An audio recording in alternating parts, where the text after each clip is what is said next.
Not bad. I've got it. I've got it all. Yeah. Excellent. Hello, good evening, good morning, good afternoon, wherever the hell you are around the world, and welcome to SciTrek, your sci-fi TV and movie channel. Gentlemen, we are live. So, today we're going to do the video we were supposed to do last week or the week before. Something like that. We're going to be talking about our top 5 sci-fi shows of all time, and I mean shows, not franchises.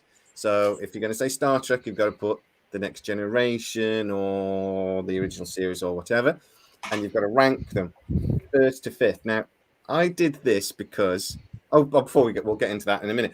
Matt Harris, how the hell are you, sirs? Doing well. A lot better than being stuffy and sickly, so life is good. Yeah, I'm good as well. It's been a long time since you've been here. Missed it. I know. It's been like what 2 weeks? It's been since Wednesday for me because I did a live Wednesday. But I'm doing a live again this Wednesday with a chap from Grey 17 podcast. We're going to be talking everything Babylon 5. So I've already set it up. Set a reminder now, guys, if you want to come and join us for that chat. We're going to be a reimagining of Babylon 5. So yeah. I saw a thing on Twitter. Somebody put out, what is your top 10 favorite sci-fi shows? And I'm like, that's too easy. That's too easy. Go 5. Pick your top 5. That's quite hard. And I even said at the time, I've put 5 up there now, but if I do this again, they'll be different. And they are. So I've got a different 5. But I think I've just rejigged the order slightly, possibly. But we'll find out anyway. If anybody actually saw my tweet 2 weeks ago, they're probably going to get in the comments go, that's not what you said before. And I'm like, no, shut up. Leave me alone. Things change. That is what we are doing today, gentlemen. Are we ready to do it? I believe so. Matthew, are you ready to do it? I am. Have you just written them down in the last 30 seconds? Yes, but they were already up here because they're always there in my head. Always. And in your heart. I'm gonna run the credits.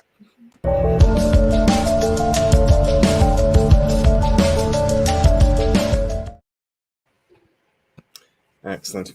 Right, so do you mind if I throw that? So I'll tell you what we're going to do today. We'll throw ours out there. We'll make our arguments for why we think these are the best. And then at the end, with you guys' helps in the comments, I very much hope, we are going to pick our top 5, our SciTrek official top 5 sci-fi shows of all time. Okay. And we will argue. Matthew will be wrong. Harris will be American about it and probably throw in some bloody nonsense. But of course. let's see what we come up with. So if I throw mine out there first, do you mind, guys? Or should we do what each other's top first? Actually, let's start at number 5 and work our way up. How's that? Do backwards? We'll go backwards. That's fine. So I like number 5, I have got the Orville. So, and I'm going to tell you my explanation for this. Star Trek The Next Generation as a kid was always my favorite TV show. And it was obviously Seth MacFarlane's as well. Because he obviously just went, I like that. I would like. Actually, apparently, he went to Paramount and said, I'd love to make a Star Trek show. And they went, no. So he went to Hulu and went, can I make a Star Trek show? And they went, yeah, as long as you don't call it Star Trek. So he just didn't. But it is basically The Next Generation, just with different engines and a different federation and everything. So I like this show mostly because of New Horizons, where it's been made slightly more serious TV show now. It's a proper sci-fi show now. Whereas at first, the executives were sort of like, can we throw in some like humor in there? You know, the Seth MacFarlane this? And he didn't really want to do that, apparently. He wanted to make a sci-fi show. So he threw in all the penis and fart jokes. But as the show has got a bit more popular, we're hopefully going to be getting a 4th season as soon as Seth MacFarlane gets around to writing it. And yeah, that's why it makes my top 5 my favorite TV shows in history. I love the space battles. I do love the occasional bit of humor. I do love the storylines he throws in. They're very Next Generation sort of storylines, but modernized in a lot of ways. It is woke at times, but I don't mind that. I think the best sci-fi is. And The yeah, that's why storylines are it's very hard hitting. Very hard hitting. sometimes So a little too hard hitting. Just for context, I've only just started watching the Orville. I'm on season 3. I'm halfway through it, and I've just gotten to an episode about the transgender storyline, and I almost cried. It's such a good story. Yeah.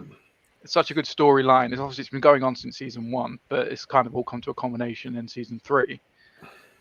It's so good. It's so good. Yeah, But it's a beautiful story. That is on my list, but it's not number 5 for me. What is your number 5? Number 5 for me is Red Dwarf. Oh, It's a sci-fi series, but it's one that doesn't take itself seriously. It's a very slapstick, very it's just dry British humor. And it was when I grew up watching it, I didn't watch it because it was sci-fi. I watched it because it was comedy, but it had sci-fi elements to it, and it was just fun to watch. And it had all the typical sci-fi tropes. There was time travel. There was like robots in it. There were sexy aliens. You know, the kind of things you'd expect from a normal science fiction television show. But it was funny, and that was the main thing about it. It was just funny, and it will always be one of my favorites because I will always go back to it, and I'll always enjoy watching it. Not the later seasons, mainly like the original run. When they started making it for America, when it was popular, and they started trying to make it for America, it went the original run up until the point I think when the crew of Red Dwarf all came back. Before that, it was great. Yeah. Cat. Yeah. Wow, that's mine, and that's mine, and that's mine. So where I work in a school, and on a Friday we always go for fish and chips from the school canteen. I was in there on Friday, and my colleague, obviously, he said, "What do you want?" The dinner lady said, "What do you want?" And he said, "Fish." And the first line that comes to my head was the cat when he's at the vending machine and he's going, "Fish, fish, fish." He's got the little thing on a fish tank. He's going, "I'm going to eat a little fishy. I'm going to eat a little fishy." It's so good. The cat character is fantastic. Have you never watched this, Harris? No, I haven't. So, I've heard of it. It's this mining ship, and it had been lost for like 1 million years, and one of the characters was like frozen in a stasis because he was in jail basically, wasn't he, or something? But anyway, he wakes up 1 million years later, and humanity is dead. But his pet cat, had evolved into an entire humanoid species, and so it's Cat. So he's a cat, but he's a humanoid, and it's fantastic. The one thing that was never clear, but I think it was implied, when Lister went into stasis because he brought the cat on board. That's why he was in stasis. The cat was pregnant, and then those babies ended up becoming the cat people. Did Dave have sex with his cat? Possibly. So, that's what I inferred, but it was never said. He never said that. My favorite Red Dwarf episode was the Xenomorph one, and it was an emotional vampire, so it sucked emotional states out of you, and it sucked Lister's fear out of him. So he goes, "So what are we going to do? What are we going to do?" And the one was like, "I say we run." And then Lister sort of wakes up after the thing. I say we get out there and we twat it. And I like something. I put that on a T-shirt for SciTrek, and they wouldn't let me have it. Well, that sounds like right now, like What We Do in the Shadows. I don't know if you'll watch that, but that's that vampire show on FX. Yeah. And there's an energy vampire as one of their roommates or one of their flatmates. One of the best characters on television right now. It's hilarious. Oh, it's a fantastic show. But yeah, mate, a good shout there. Oh, my camera's going crazy with these lights. Right, so Harris, what is your 5th on the list? Well, if this doesn't tell you, I'm still a young buck. It's kind of it's new, but it's also old. I'm actually putting at number 5 the new Netflix version of Lost in Space. I really liked it. And, it's solid. It's got good emotions. It is fairly slow at times, but I think those slow moments are really great for character development. And I enjoy it. I don't think they it could be very exposition-y, and instead they just kind of trudge forward and keep moving. And I like that out of that show. It's good. It's a lot of fun. Okay. And it's got a damn good soundtrack. And not go. At least once. Yeah, I liked Lost in Space. I thought it was a much better show than thing. I like how they brought bits from the original series through into the new series. So I thought they were very clever. They walked that line. See if anybody brings up Battlestar Galactica anywhere on our list. But they walked that line between respecting the original but making a new show that actually worked, sort of thing. So yeah, okay. And then Lost in Space, that is on the list. It's not often reboots do that well, but I'd say that is a good reboot. Yeah, it worked really well. It's a shame they a bit more humor, a bit more light-hearted in there, and I think it would have been even better. But never mind. Right, so number 4 on the list. I am going to go first on this one. So number 4 on my list is Babylon 5, B5. A show I know you guys, I know Harris, you haven't really watched, but hopefully we're going to be getting a reboot of this very shortly. The reason why I love Babylon 5 was it was done in a shoestring. It was done for almost no money.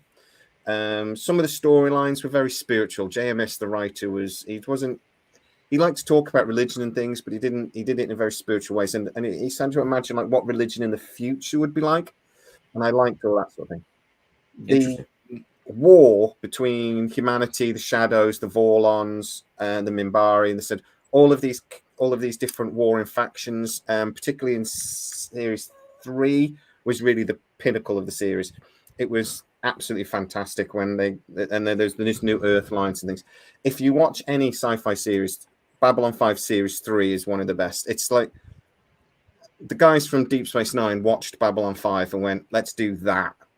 They really copied it. It's like not even pretending. It's quite blatant. But the Shadows are still one of the best villains in sci-fi. They're just fantastic. The vessels from it, they look like spiders, and I imagine quite on purpose. So that scared the crap out of me immediately. I don't like spiders. Spiders are stupid. There's no reason to have that many legs, and they know something we don't know. They just go running at you. It's like they're coming at you, and it's like fuck's sake.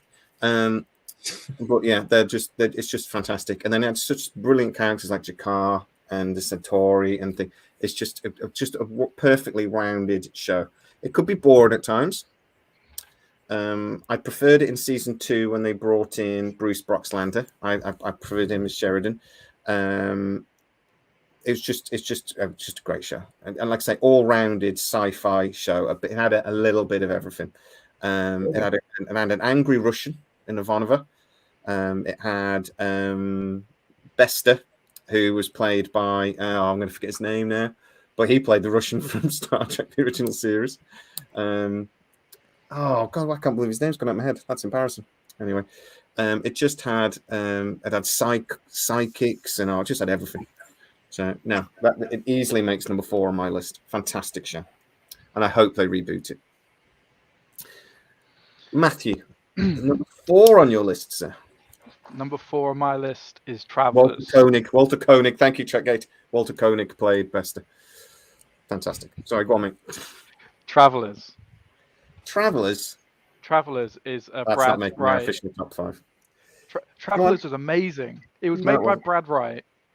It was like I had no idea it was made by Brad Wright when I first started watching it, and then realized Brad Wright made it, and then loved it even more, and then realized it was like the entire cast of Stargate are in it. Like it's so good.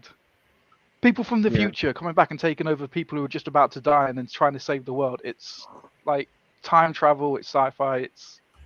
And then it got cancelled. And it They really got like 4 seasons out of it, didn't they? Is it 4 seasons? 3 seasons. They left season 3 on a massive cliffhanger where essentially the Traveler program gets rebooted.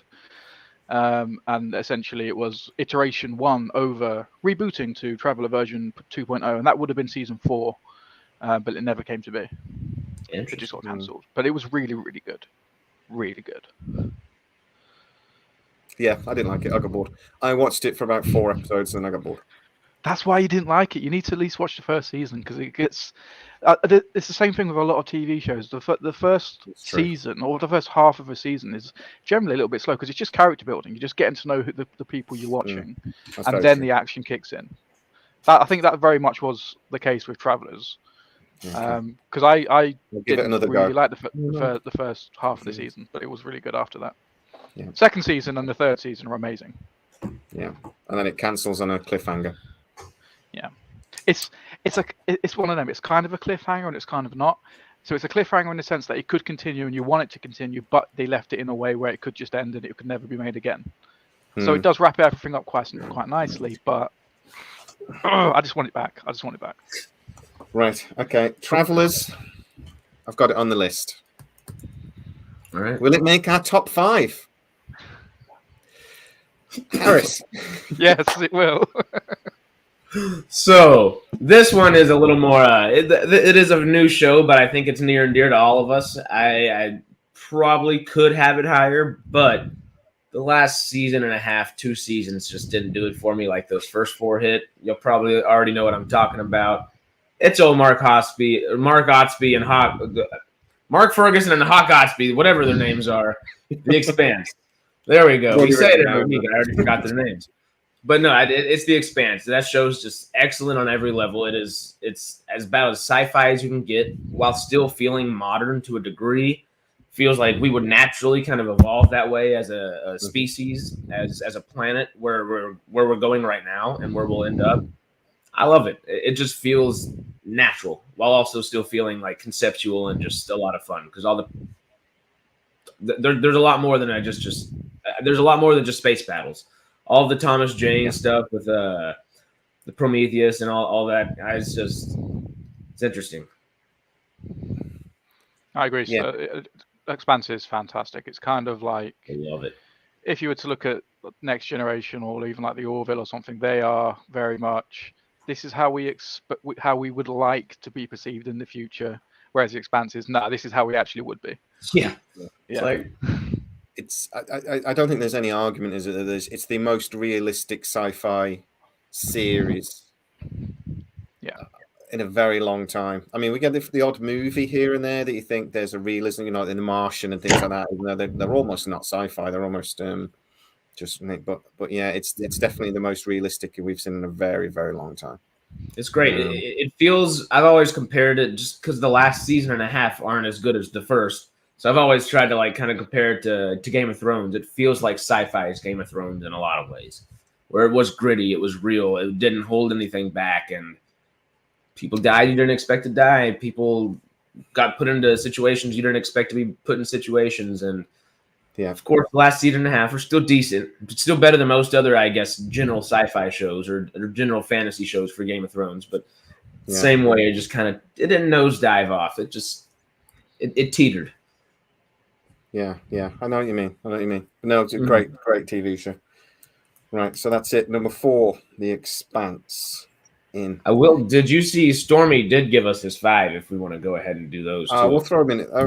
Has he passed it on, has he? Okay, then let's throw in Stormy's then. I will just go on to my Twitter. Okay, so he put The Expanse in at number 5.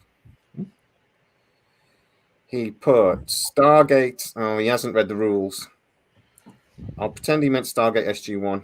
I'm assuming. In number 4. Okay. Right, so we will keep in Stormy's as well. So Stormy is unfortunately working very, very hard at the moment, so he can't join us. But he has sent us his 5. Right, so number 3 for me is a TV show that didn't last very long. 16 episodes, or 12 episodes. 16 episodes, I think. But anyway, it was cancelled before its time. I still cry when I'm alone at night when I think about how it was cancelled. But then we did get TV shows like Castle, which was brilliant, and now The Rookie, which is also brilliant, and which we might not have got if it hadn't been cancelled, so I think. But it was advertised as a space cowboy TV series. And even 14 episodes, thank you, Trekgate. He's jumping ahead, though, he already knows what I'm talking about. Even I thought it looked stupid and didn't watch it when it was new. So even I'm to blame for why it then got cancelled.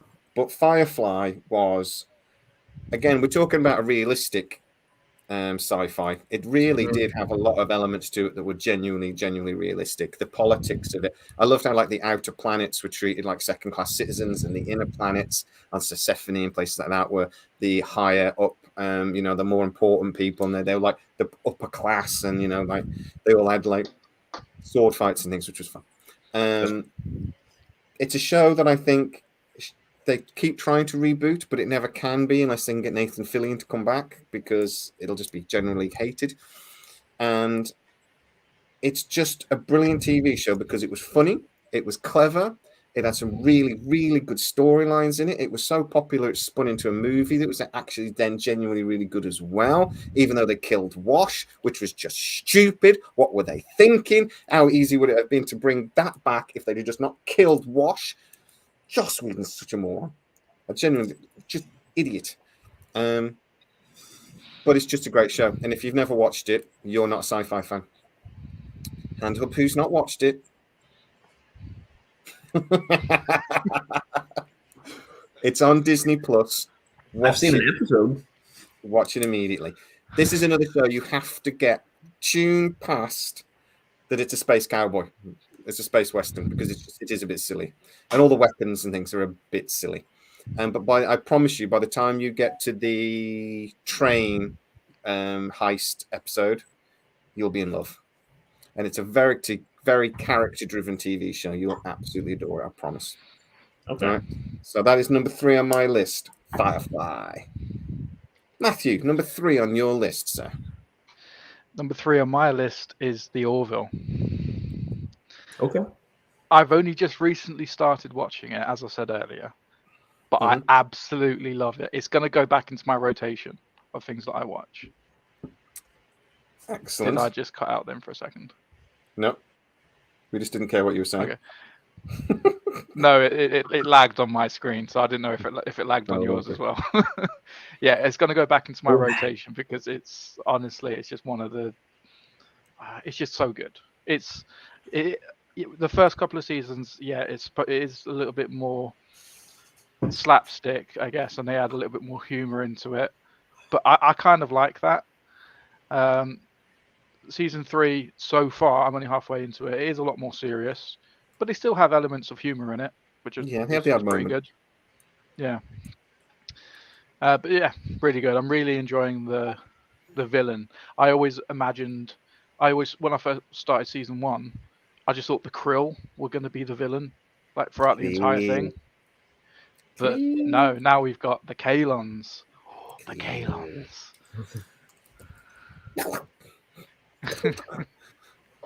A head full of gun.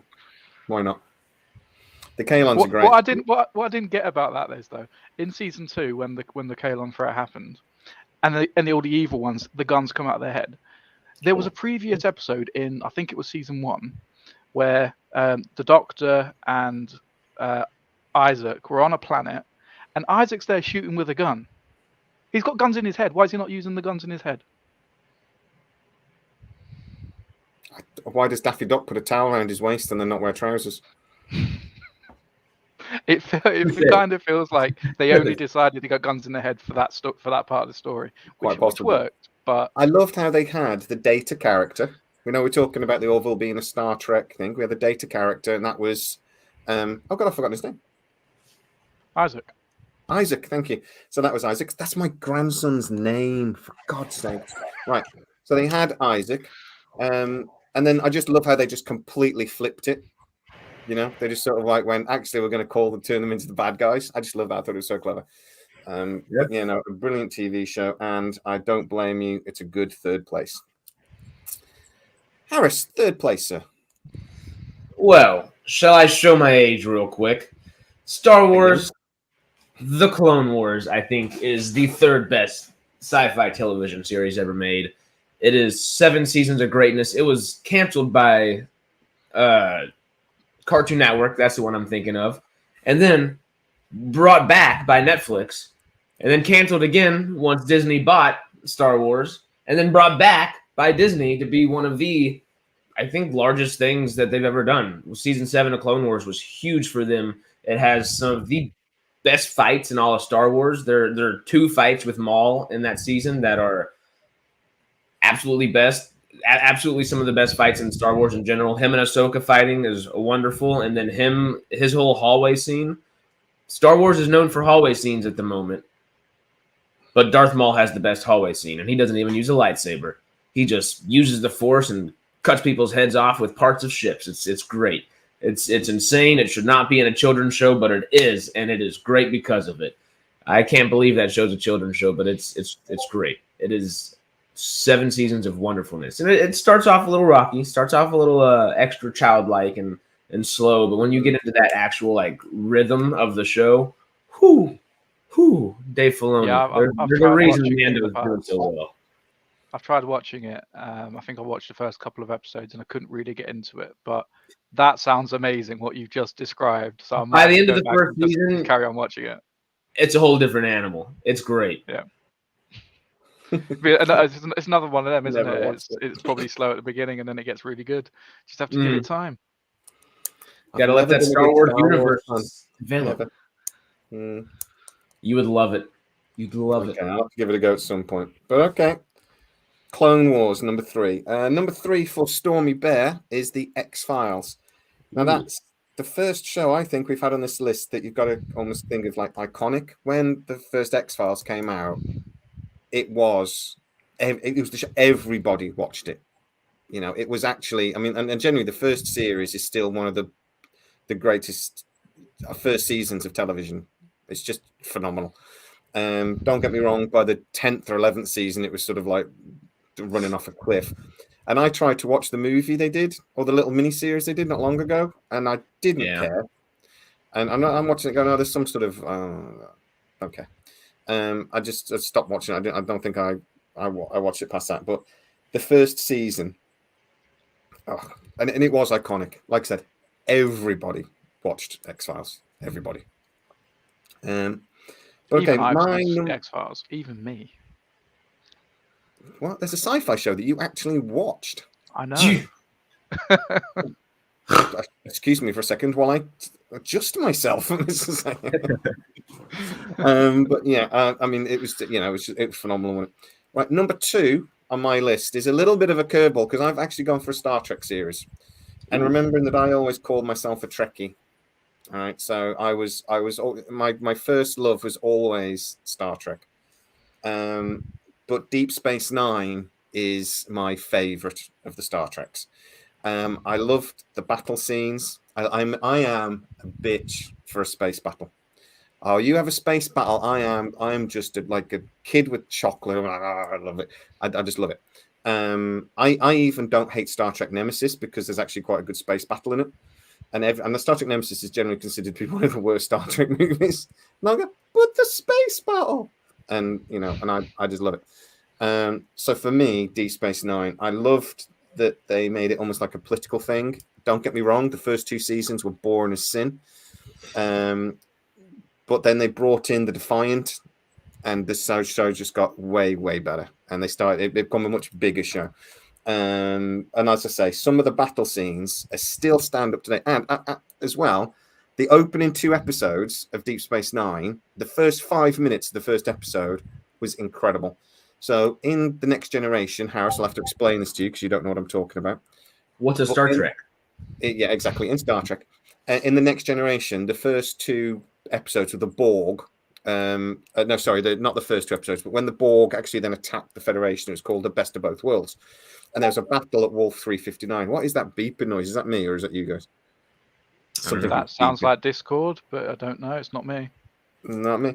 So there's this battle at Wolf 359, and the Federation get pasted.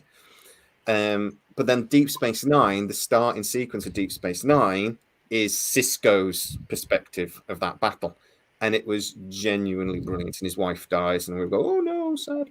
And then he gets transferred to Deep Space Nine, and then Picard actually goes to Deep Space Nine, and Sisko's all like, "Oh, you." Because Picard, and a long story anyway, but it's genuinely brilliant. And it had some of the best Star Trek episodes, but it was the first Star Trek series to have like that overarching storyline. And it's been copied ever since. But like I said, it did copy Babylon 5 a bit. Just did it better. So Deep Space Nine is number 2 on my list. I like how it copied it, but you did put it higher up on the list. Yeah, and it copied well. They did it better. But like I said, there's some of the space battles. I mean, honestly, it was hundreds of ships against hundreds of ships. Right. And then you see like the little Defiant going in and out of the big capital vessels, and it's just great. Honestly, good, really good characters. Again, I loved Odo. I did like Cisco in the end. I had a bit of a Jones for Dax. Both of them were gorgeous. But anyway, so number 2 on your list, Matthew. This is not going to come as a surprise to anyone, but it's Doctor Who. Doctor Who is definitely, for the longest time, it was my favourite show. It's not my favourite show now. I think largely because of the nature of this channel, I'm now going back and watching more of a different show, which is my number 1, which we'll talk about in a bit. And recently, Doctor Who hasn't been great, but it's still up there. It's still one of my most favourites. I mean, I've got a little Davros here. I love Davros. It's Davros, isn't it? I've got my cup on my desk is a TARDIS. I love Doctor Who. Oh, and up here, look, up here from the latest Doctor Who magazine, David Tennant. He's coming back. Oh, he is. I absolutely love it. Well, I recognise his teeth. He's already back. Kind of. We're not going to see him until November, which I'm so annoyed about. They could have done a Christmas special. They could have spread it out throughout the entire year, but they didn't. Till this November? Yeah. Ooh, they are. We had Power of the Doctor on like October 23rd or something last year. So I can't remember what day it was. It was a Sunday. And then obviously we got the reveal that David Tennant was coming back. And then it said, Doctor Who will return in 2023. And then there was loads of speculation. Oh, maybe we'll get a Christmas special finally because Russell T Davies is back and he loves the Christmas special. But no, it's all going to be in November. So 3 episodes in November, which is better than what we've had before in terms of anniversary specials. We only got one 10 years ago, and 10 years before that, we didn't even get one. But they could have spread it out and it could have been amazing. I kind of feel like they've announced a lot of stuff too early because November is a really long time away. Yeah. But whatever, it's up there. It's still one of my favorite TV shows, hands down. Absolutely love it. Doctor Who. If we'd have done this list 7 or 8 years ago, Doctor Who probably would have made my top 5. I don't think it'd make my top 10 now. It would have been number 1 on my list 7 or 8 years ago. Yeah, when Matt Smith was there, I watched it religiously. I absolutely loved Doctor Who. But it does suffer for low budget. Some of the storylines are just stupid. Oh, there's plastic Santas when their hands pop open. They've got guns in them. What? But that's the Christmas special. They're the festive specials. Really. They're always meant to be a little bit silly. It was just it's Christmas time. Let's have an episode, and they're always meant to be a little bit silly. So I can kind of forgive that. But you are right. Some of the storylines are. I would describe them with a really bad word that I don't want to say on stream. It begins with W and ends in K. Some of the storylines are. Oh, okay. Well, does it dog poo ends in K? Shit. Starts in W, ends in K. Oh, I thought you said dog poo. But yes, I mean that too. Some of the storylines are dog poo. Yeah, but when you've got, that's the thing though, isn't it? When you've got a show that's got such brilliant characters, you see past it because it's a character-driven show. Yeah. I'm not going to argue that Fireflies, all their storylines weren't brilliant, but I didn't care because the characters were so great. With the BBC, because it's still a network television show, they get commissioned for X amount of episodes, and the storyline doesn't necessarily always fit those the entirety of the season. So there's always filler episodes, and those filler episodes are generally I say generally, some of them are pretty good, some of them are just I'll skip them. Yeah, I'll skip them. No one does filler episodes like Stargate. But anyway, I like the filler episodes on Stargate. Yeah. Harris, number 2 on your list, sir. So what were we just saying about Stargate SG-1? Because that very well may be number 2 on my list, and it is. I am still late in the game, and it is the only one that I have. Actually, technically, it's not true because number 1 is in limbo to a degree, but number 2, as in Stargate SG-1, is the only one on this list that I have not finished yet. I still have. I've only watched one episode in season 10 because they took it off of Amazon, and I haven't delved back in because I need Atlantis alongside it. And Atlantis is probably the one thing that could come into the top 5 that's not there yet. So sorry, Lost in Space, but it might be knocked out one day. But I adore Stargate SG-1. There are some filler episodes, but what I like about those filler episodes is they tend to be, instead of just like, there are your occasional, okay, let's rerun everything that we've done the past season or rerun everything we've done the past 2 or 3 seasons. But those aren't typically at the forefront of even the filler episodes. The filler tends to be highly conceptual. You get to like actually engage your brain in like some scientific kind of anomaly in some way while still just being fun. It's just a fun show, and it doesn't take itself too seriously while taking itself very seriously at the same time. And it just opens itself up for greatness at every single angle. And I think accomplishes it most of the time. Yeah, I think so. It's very good at taking the science and making it. Obviously, the science doesn't exist for a lot of the stuff, but it makes it believable. And this could happen. This could happen theoretically. Mm-hmm. That's what I like about it. Yeah. Yeah, I like that. They'll take small nuggets of things, like the black hole episodes. Mm-hmm. Yeah.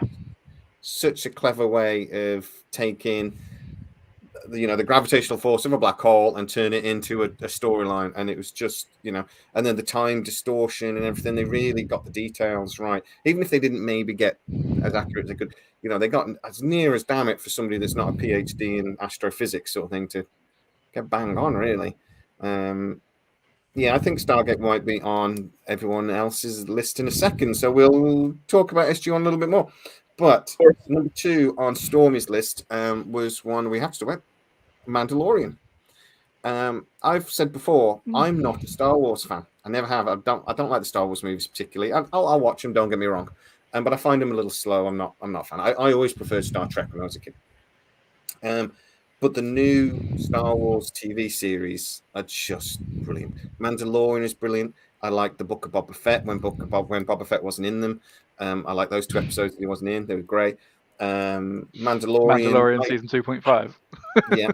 Mandalorian, I nearly stopped watching. I stopped, the first couple of episodes. I was like, oh God, this is slow. Very good. But then once I got it, I was like, Andor recently was genuinely probably one of my favorite things this year. I thought it was fantastic. If season 2 was out, it'd be in my top 5. Yeah. Well, yeah. I mean, it's too early to put it in a list like this, but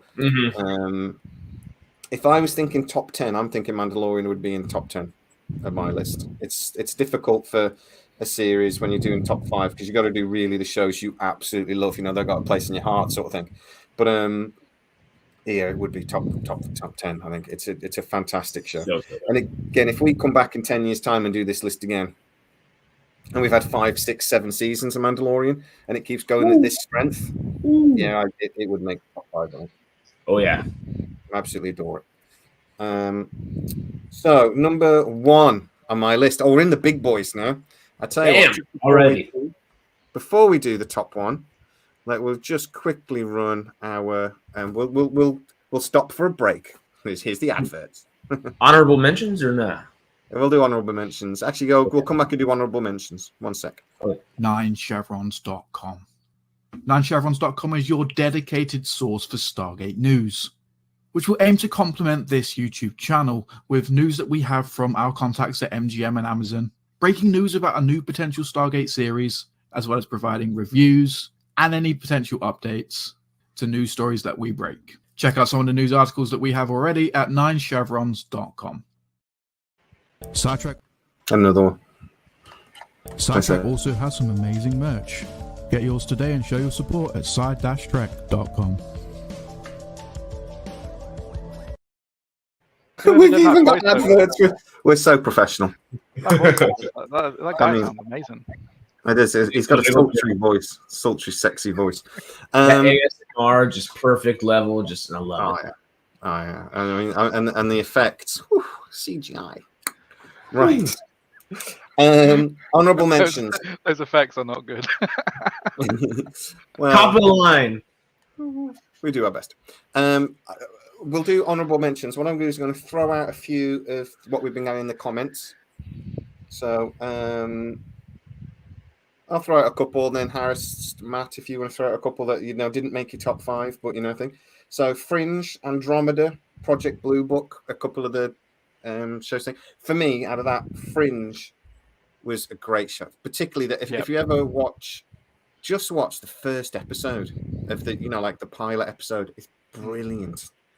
It's properly like the only other series I can remember thinking the first episode was that good was The Strain, which is like a vampire series. It had a similar sort of first episode where there was this plane landed and the weird thing that happened on the plane. But the first episode of Fringe towards the end, I have to admit, you're watching it going, what the fuck? What? Well, they completely went through a completely different storyline in the 5th season. It was Fringe, Fringe as we knew and loved it, season 1 to 4, and then all of a sudden, we're in an alternate timeline now. Yeah, and it was weird. It was good, but it wasn't. It wasn't as good as the last 4 seasons. No, that was that was originally my 5th pick, Fringe, and then I remembered Red Dwarf, because it's one that I've gone back to watch over and over again. Red Dwarf. I've I never haven't really gone back to watch Fringe. No. Yeah.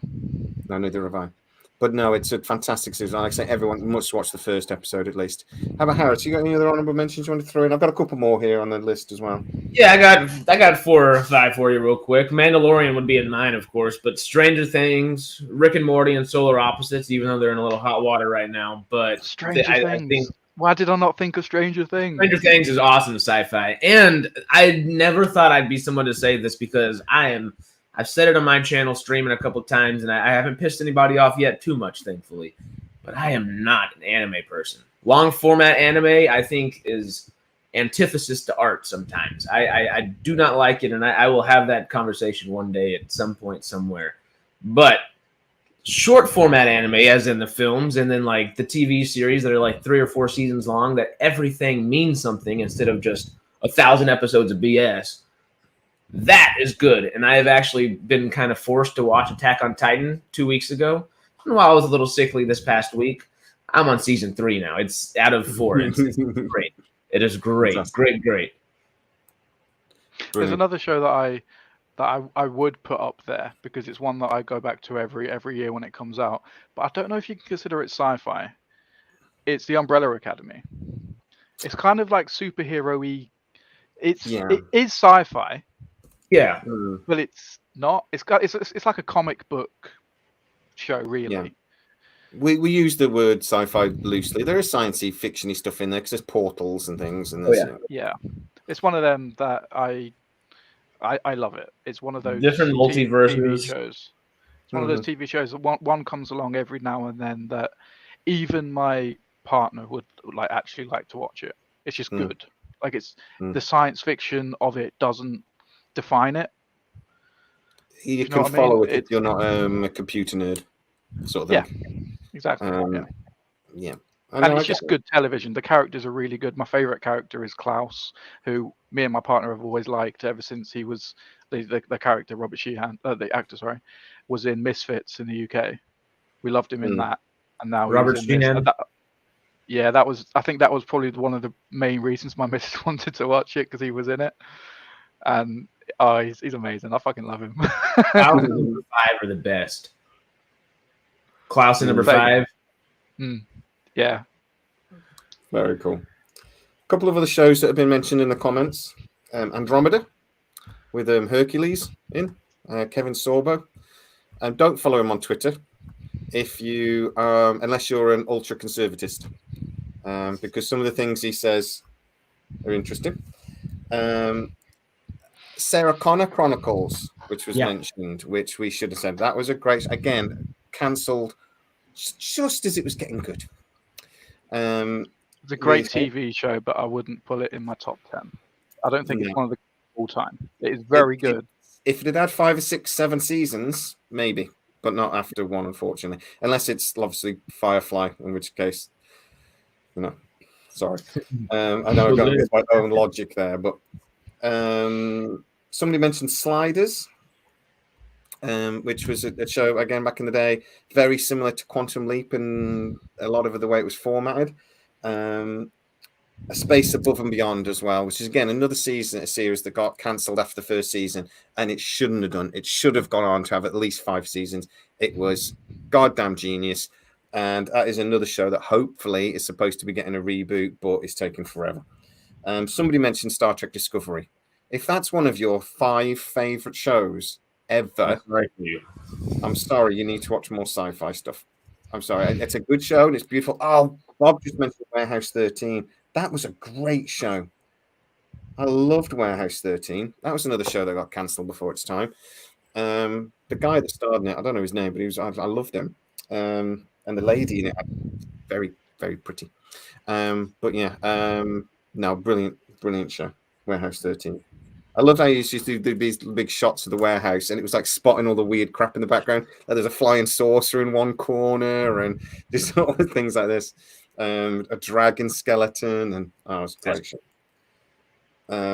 I liked how the warehouse had its own personality, and occasionally the warehouse would turn on him. It's like the whole warehouse itself was a thing. Anyway, brilliant show. So, did you have any more honorable mentions before we tell us our top choice? Not necessarily off the top of my head. I think we hit some good ones. Okay. Yeah, I can't think of any off the top of my head.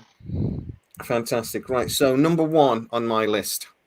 When Harris put this in as number 2, I genuinely nearly kicked him off the stream. Stargate SG-1 is not only my favorite of the franchise, it's the greatest sci-fi show ever made. It had the balance, it had the characters that we loved, it had storylines that were clever, it had humor, it had drama. There aren't many TV shows that have brought me to tears, and Stargate SG-1 is one of the only ones that did. I actually did my Gold episode video yesterday and put that up, and I talked about one of the Apophis scene where he dies, and I'm genuinely like getting a bit like it's made me laugh more. There's been very, very few TV shows that when it was on, it made my day remembering that it was Thursday and Stargate SG-1 was on tonight. You know what I mean? Atlantis and SGU were good, but SG-1 was the daddy, and it always will be. It's my favorite sci-fi show ever made, and I think it always will be. God damn, it's the same for me. It's number 1 on my list as well. It for every reason you've just said, but also it's one like, a lot of TV shows I think they suffer from dragging things out. Stargate didn't really do that. It did drag out the Goa'uld bit, but it did it in a way that it was fresh each time. So we had Apophis, and then we had Sokar, and then we had Anubis, but it was different each time. It wasn't like, oh, it's just another Apophis, it's just another Sokar, just another Anubis. It was different each time. They added things to it, and it was fresh, and it was interesting, and it was the stakes just kept getting raised higher and higher and higher. Especially with Anubis being a half ascended being, it was interesting to watch, very interesting. And I was looking forward to the next episode every single time it came out. But I said before, I'm someone who can't wait to watch TV shows, so I will always get the versions from America before they come to the UK, because in the UK we get, well, not so much nowadays, but in the past we would have to wait like 10 weeks or something with syndication, and I was like, no, I'm not doing that. I'm just gonna watch it from America. Yeah, I might have done that once or twice myself, but I don't know, man. The whole thing with Stargate though was that I loved sitting down, waiting for it to come on, the anticipation. I didn't mind waiting, and how many series you've ever done that, when it has the cliffhanger, which they didn't always do with Stargate, but the 1 or 2 series they had the cliffhanger SG-1. I'm like, you can't do this to me. Please don't do this to me. And then you have to wait like 6 months for it to come back. You're like, no. And to have that emotional response from a TV show for me is quite rare. They had a couple big cliffhangers that I was surprised they had between like seasons. I just had to kind of put myself in the spot because I'm just binging it, so I'm like, all right, go to the next one. But waiting 6 months for that, I would have had a couple aneurysms. They did a lot of the cliffhangers because they thought they were going to get cancelled, so they ended it on a massive cliffhanger or something like the most epic thing you can think of, and then they get renewed and like, oh crap, we've got renewed. Let's just carry on then. Keep moving. That one as well. And it worked out so well. Like y'all are still talking about the gold. I still haven't finished. I love Anubis. Anubis is going to be as crazy as all get out. I know it is. But I still want to see what happens to Ball. I'm still having fun with Ball. I'm still in that last season. I don't know what exactly happens, and I'm just enjoying it. I'm ready for it to be back on Amazon. That's coming back. That's better. When I say they don't drag things out in a bad way, Ball coming back. I'm not. I don't want to say too much because you haven't seen too much of it. But the way he comes back, he's my favorite. It's so much fun. I love him, and I'm so glad. I never knew. I'm so sad he's dead in real life because I would love him to come back. Yeah. No way. Cliff Simon died. Yeah, he was in a surfboarding accident, I think. Like damn, he looks like a surfer. Yeah. I said in my video yesterday, he just had such a glint in his eye. I said that he's a boy that would get away with anything. When he was a little kid, he just got away with murder. He was like, I'm just going to flush your wallet down the toilet, Dad. Oh, you Cliff, you. He would have got away with murder, that boy. But yeah, okay then, Harris. What is your number one? Because it's not Stargate. So all right. So you said I should just whatever you say. Toss a wrench in there real quick and scold y'all for not putting this anywhere on the list. How can you not do a top 5 sci-fi list without Futurama on there? Futurama is the best. It's Futurama. Do you know how many people like sci-fi just for the fact that Futurama exists? It is so good. Talk about conceptualism. Talk about no filler. Talk about just keep going on with good ideas. Futurama is just it gets better and better, and that's why I was also like, well, it is renewed, so I can't say we finished it. But we've all watched it through 17 times over. I mean, I would no. I've watched pretty much every Futurama episode. I do like it. I love it. I don't know if I consider it like one of my top. I just watch it because it's funny. It's I don't know. But then I watched the Orville because it's funny. And Red Dwarf. But no, Futurama legit. Futurama has the best depiction of the concept of. I'm not the most religious person. I have been in my life before, but Futurama has the best concept of God of any television show that's ever been done. You just watch that episode and you'll be like, oh, wait a second. If you actually go in and do Futurama, like Futurama is just as conceptual, and they are very like, of course, the science isn't perfect because it's conceptual science, but they make sure that it makes sense to a degree. Everything in Futurama has, I'm not going to say it's like Big Bang Theory, like scrutiny, but it's not far off. They actually make the math all makes sense. I love it. It's great. Okay. I'm glad you didn't say Big Bang Theory as your top number one, to be honest. Rick and Morty and Solar Opposites, things like that wouldn't exist without Futurama. We wouldn't have modern sci-fi without Futurama. Rick and Morty, they're in completely separate categories to me. I love both of them. They are. I wouldn't consider them like... They are sci-fi, I guess, but they're cartoons, so they're in a completely different box for me. Completely different box. I'll go back and watch them because I enjoy that kind of stuff, but... questionable with that number one for me. I can't. If I comment, we'll never see Harris again. So I'll make him cry on telly, on a live stream. Okay. You are entitled to your opinion, however wrong it is. You are entitled, and nobody can take that away from you. Give me a season and then report back. I've watched Futurama. Mate. I've watched it. It's all-time favorite sci-fi shows ever. It's so good. It's so many seasons of just greatness. Oh yeah, right now it's on the list. It's written down. All right, I put a big question mark next to it, and I've written WTF, which what This isn't looking so bad now, is it, Joe? Yeah. Oh, dude. What the actual... Anyway. We're all entitled to our opinion, Harris. Damn it. You don't let anybody else tell you any different. Oh, I will never. Stormy has actually thrown a thing in here, and I think he's got a good argument here, but he's put Battlestar Galactica. And I'm going to assume he means the Ronald E. Moore version. Again, I know, Harris, you haven't seen it. Go and watch the miniseries in particular. I don't think this is the greatest series ever made, but the miniseries that they made, it's difficult not to say that that is a truly, truly brilliant piece of sci-fi, and got copied after it a lot.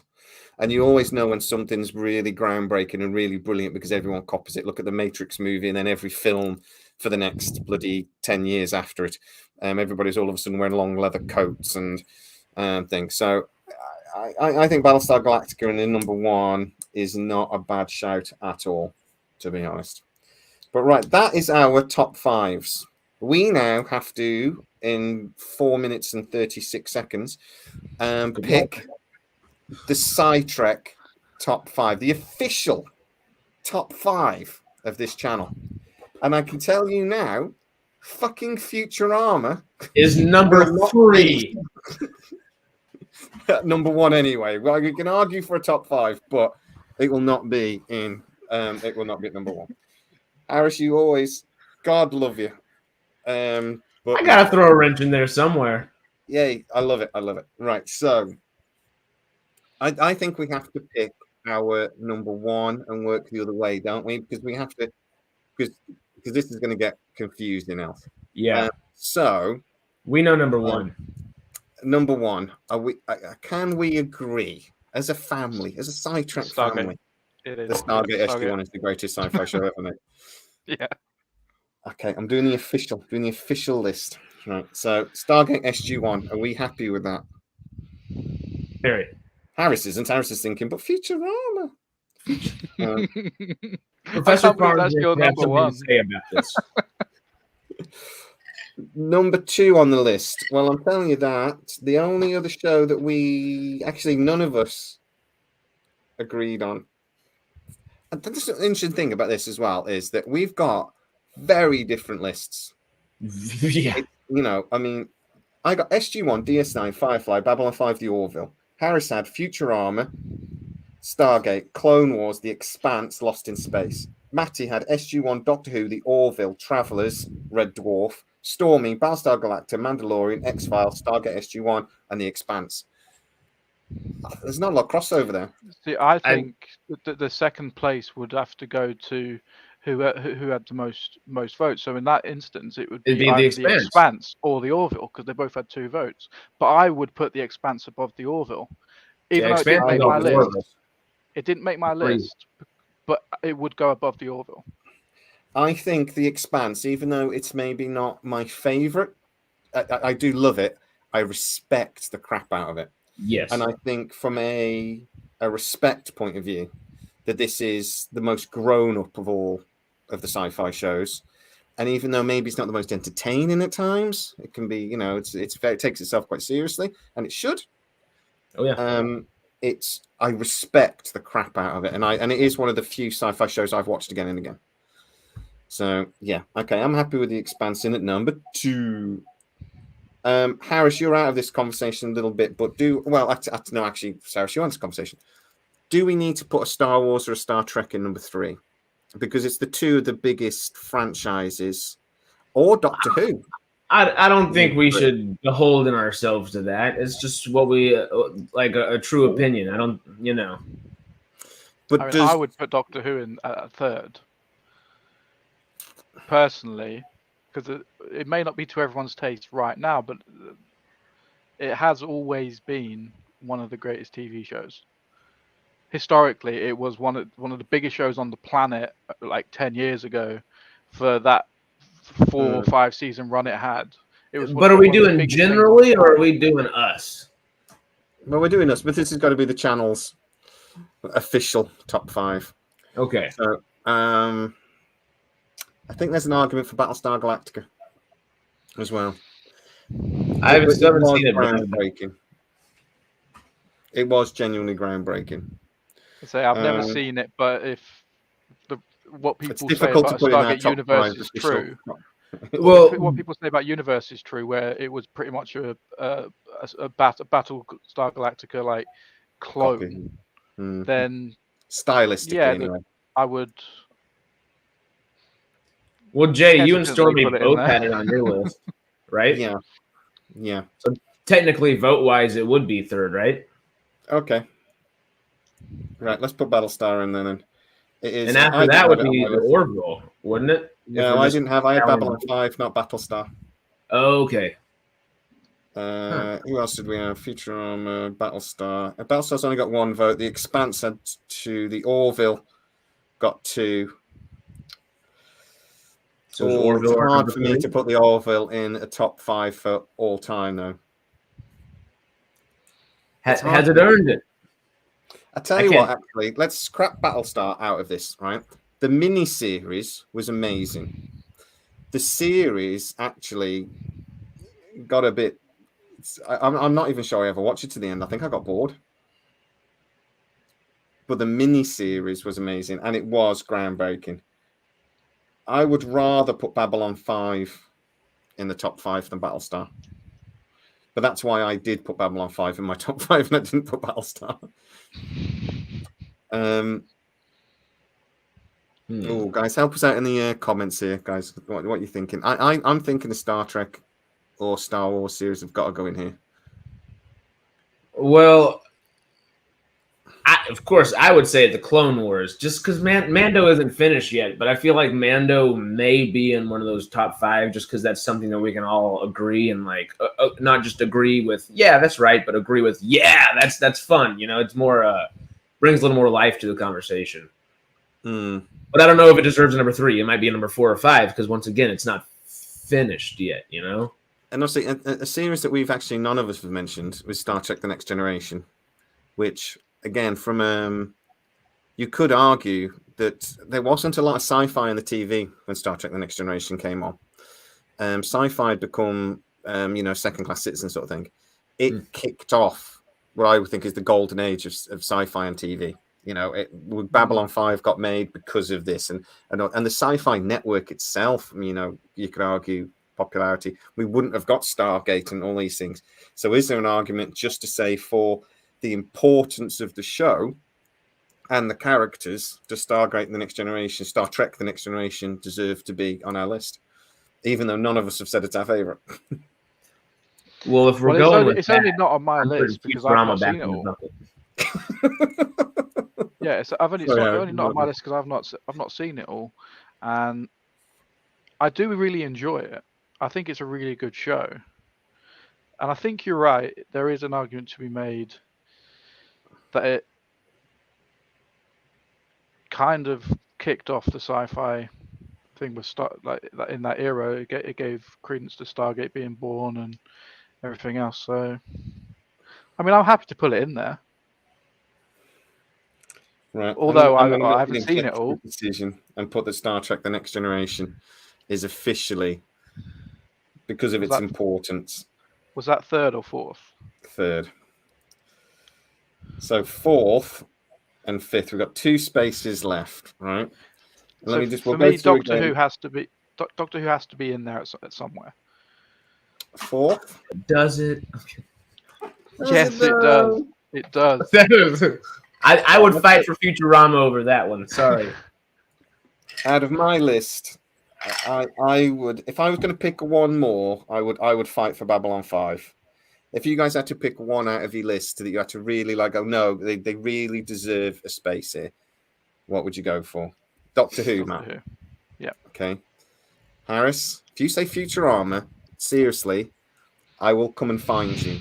How pissed off do you want me to make you real quick?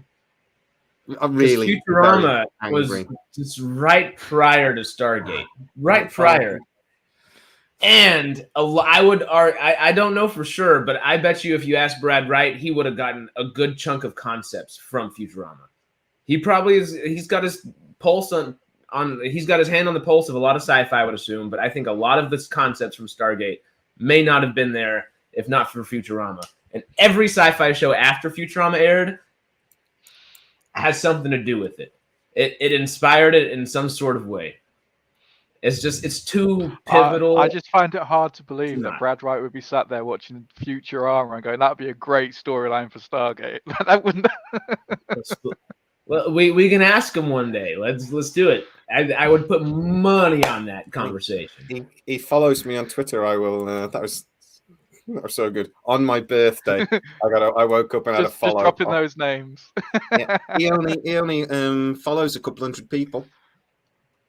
This idiot's one of them. I think he's just following me to watch what I'm doing, really, just to make sure I don't do anything else that annoys him. Which also means subscribe, because we're officially verified in the Stargate world and somehow that way, right? Right? Yeah. We're legends now. We are the as far as I'm concerned, we're the Stargate channel. Damn right. As far as I'm concerned, we're the ones that are actually balls out, actually giving information that is actually like relevant and up to date, and okay. Few rumors and things. We're the channel that's talking about it. How many videos Stargate, what was it, Gate World actually do? I do more videos than them a week than they do in a bloody year. So we're the ones out there doing it. So I think you should legally change your last name to Stargate, so you can just go around saying Mr. Stargate. I'm going to the real Gate World. Anyway,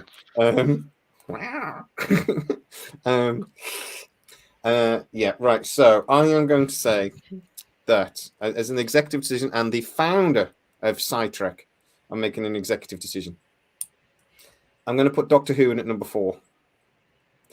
Even though I don't particularly like it at the moment, and I don't think it's great. You have to respect the history, and I think we've Stavros in it. This list is based on the importance of the show as well, and Doctor Who from sci-fi is one of the most important franchises. It's the longest running franchise in history. It's influenced so much other sci-fi. You can't leave it off the list. It's and one at of number the 5, most iconic TV shows of all time, really. People who don't like sci-fi, I think there's possibly like 3 television shows even people who don't like sci-fi will have heard of: Star Wars, Star Trek, Doctor Who. Yeah, because there are people who have who like those kind of things but have never heard of Stargate. Like anyone I ever work with, the first thing I ever ask them is, "Do you like Stargate?" And they're always like, "What's that?" We think it's the greatest television show of all time, but it's not the most iconic. Star Wars, Star Trek, and Doctor Who would be the 3 main pillars, I think. People know it, yeah. But how often, just coming from, I guess, the American point of view here, is I don't know if I could walk the street and get a single... People would know what Doctor Who was, but I don't think a single person I tapped on the shoulder would have seen it. And, I think 10 years ago... Maybe. But then again... And the Matt Smith era, it was really big in America. It was huge in the UK, but it was quite big in America. If we're talking like importance of sci-fi, though, even though it was only 1 season, wouldn't Firefly, just because it's that beloved of sci-fi in general, almost have that same argument, I guess, in a way? I think Firefly is more like a cult following. The people who liked it the people who watched it really liked it. The people who haven't watched it don't know about it, and they're not going to talk about it. It's not something that's talked about in other in other forms of media, whereas things like Star Wars, Star Trek, Doctor Who, they crop up in TV shows all the time. I mean, there's a TV show. I think it's like, is it Community, something like that? Some American TV show, and they've got an in-universe TV show called like Phone Box Man or something, and it's essentially Doctor Who. I can't remember what TV show it is, but they've essentially just probably Community. Dan Harmon does that kind of stuff. They've just parodized Doctor Who. He's got a telephone box and everything, and he travels in time, and he's got a companion. It's Doctor Who, but they just can't call it Doctor Who, and that's what I mean. It crops up everywhere. It's like so many. It just entrenches itself into society to the point where people just reference it, and everyone knows what it means. Yeah. And at number 5 is Firefly. I've done it. It's The Mandalorian. Oh, it may be in a couple of seasons. What about Futurama? Oh, I forgot about Futurama. Sorry, we'll do top 6. So our official top 5 sci-fi shows of all time. SG-1 because it's just the best. The Expanse because it's the most grown up, the most sensible, the most thought out. The Next Generation because it's kind of the daddy of sci-fi, and without it, it relaunched Star Trek. It actually gave birth to the golden age of sci-fi for me, which was the late 90s, the late 80s, early 90s, through. Doctor Who in at number 4 because it's iconic, and at number 5, Firefly, because that's the show for me that was it's the show that got cancelled early, and it is the biggest travesty. It's so we've got a reason for each show being on the list, is what I'm trying to say. It didn't deserve to get cancelled, and it's a crime. And you can also bite my shiny ass.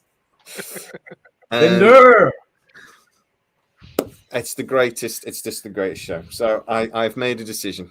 We're done. Beautiful. Next week, gentlemen, how do you fancy trying to pick the 5 greatest sci-fi movies of all time?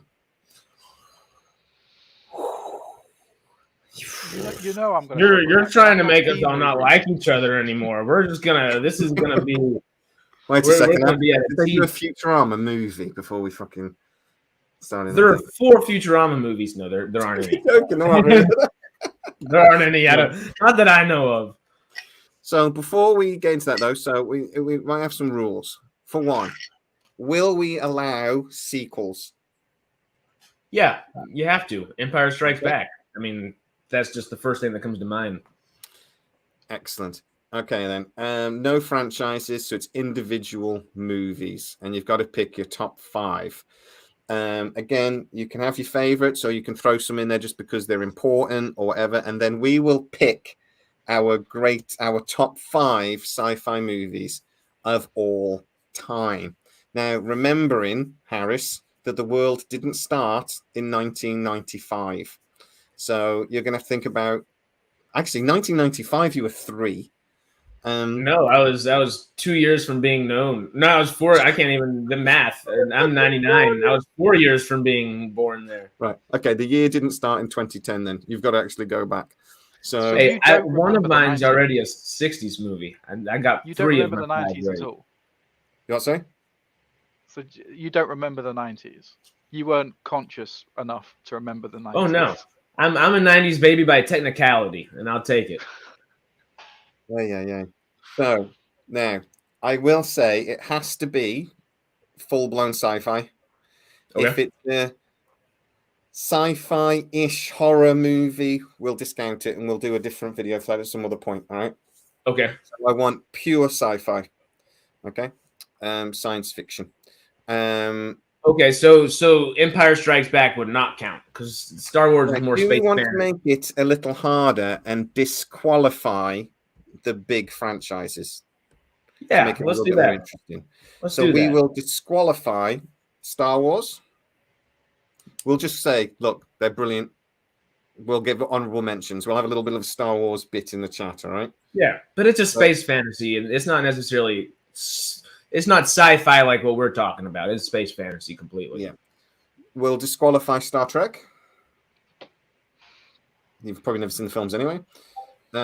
Is there any other big franchises? Not the good ones. I tell you what, we'll disqualify the Marvel movies and things like that as well. Not that they would make a top 5 anyway, but they're not really sci-fi. So superhero movies will disqualify. Okay. Mm-hmm. So that is it. Those are the rules. No Star Wars, no Star Trek, and we'll disqualify the thing. And we'll have a little bit of a chat on the end about which is the best. Let's disqualify Stargate as well then. TV movies. Should we disqualify TV movies? Well, yeah, there's the original Stargate movie, which was... If we're disqualifying Star Wars and Star Trek, it's fair to disqualify Stargate. They only did one film, though. It's not. I didn't even think about that for a second until you said it. But if we're being fair... That's not fair, though, is it? Because Star Wars is a franchise of movies. They made 9. Star Trek, they made 9. But honestly, we might not even want to count out Star Trek because it is true sci-fi. Star Wars, even though I love it, it's my bread and butter in a lot of ways. It's space fantasy, but Stargate and Star Trek are both true sci-fi. Okay, right. That's a good argument, actually. So things like as well, like Willow and things like that, it's fantasy. It's not sci-fi. So yeah. So we're Star keeping Wars Stargate. We're keeping Star Trek. We're not doing Star Wars. You can have Star Trek, mate. If you're picking a Star Trek movie as your top 5 sci-fi movie of all time, but you might. I don't know. I'm not. So I very much doubt it anyway. No superheroes, no Star Wars. See how we get on. All right. Okay then. And no horror, right? No like subgenre, no sci-fi horror. Anything that it's got to be pure sci-fi. So yeah, if we have a go, is that really sci-fi? And you have to explain it. It's not. Okay. So like The Thing or Alien or Aliens would count. Yes. Okay. All right. Okay, I'm with you. But maybe like that new doll movie. Maybe Megan. Megan, yeah. Megan. So because that is more horror than sci-fi. Ish. I would argue. Well, it's basically Chucky. If you're not sure, get rid of it. All right. Okay. There's a general rule. So no horrors, nothing. Because then it's like Event Horizon. Where would you put that? Is it a horror movie or is it a sci-fi movie? Yes. Yeah, I would argue Event Horizon is a horror movie. I can understand it. The Sphere, I would argue, is a sci-fi movie with a bit of horror. So would Alien be a horror movie set in space, but Aliens be a sci-fi movie?